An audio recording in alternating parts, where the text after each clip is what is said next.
یہ اقتدار یزید کو کون سا کام آیا؟ یہ تقریباً 39 سال 39 ایئرس اونلی یہ جیا، زندہ رہا 40 سال سے بھی کم، تو مر گیا۔ کسی نے لکھا ہے کہ یہ بندر پالتا تھا تو بندر نے اس کو کاٹ لیا، زہر چڑھ گیا، مر گیا۔ کسی نے لکھا کہ یہ کسی رومن لڑکی کے عشق میں گرفتار تھا، تو وہ ایک بار لڑکی نے اس کو بولا کہ ہم رنگرلیاں منائیں گے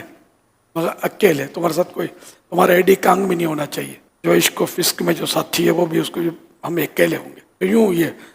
فلاں جگہ میں تمہارا انتظار کروں کسی ویرانے کا۔ اس نے پتہ دے دیا، شام کا شہر ہے حمص، تو وہاں اس نے کوئی وقت دیا کوئی ویرانے میں، جنگل میں۔ حوث کا اندھا وہاں پہنچا، رومن جو لڑکی تھی، جب یہ پہنچا تو اس کو اس نے شراب پلائی، اب یہ نشے میں بدمست ہو گیا اور اس نے ہاتھ بڑھایا، اس نے جو خنجر چھپا رکھا تھا، لڑکی نے خنجر نکالا، پے در پہ اس پہ وار کیے، وار کر کے اس کو یہ اس نے کہا، اس کو یہ کہتے ہوئے اس کو کیرا پھاڑا کہ نابکار نالائق، تو نے اپنے نبی کے نواسے کے ساتھ بے وفائی کی، تو میں تو تمہارے نبی کی امت میں بھی نہیں ہوں، تو مسلمان ہی نہیں ہوں، تو اس سے کیا وفا کی امید رکھ سکتی ہوں؟ یوں کر کے اس نے اس کو پھاڑ ڈالا، پھینک دیا۔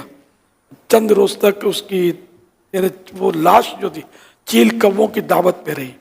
چیلیں کوے گدھ اس کو نوچتے رہے، یہ ڈھونڈتے ڈھونڈتے اس کے مطلب جو تھے ہوا خواہ جو بھی عالی موالی یہ پہنچے، اور اب سڑی ہوئی لاش لانے جیسی تھی نہیں، تو کہتے ہیں کہ وہی گڑھا کھود کے داب کر آ گئے۔ یہ اس کا انجام ہوا، اونلی 39 ایئرس زندگی پوری اس کی، تو کیا ملا اس کو؟ ہاتھ کیا آیا، اور دنیا بھر کی مطلب ملامتیں اس کو مل رہی ہیں اب تک، اور ملتی رہیں گی۔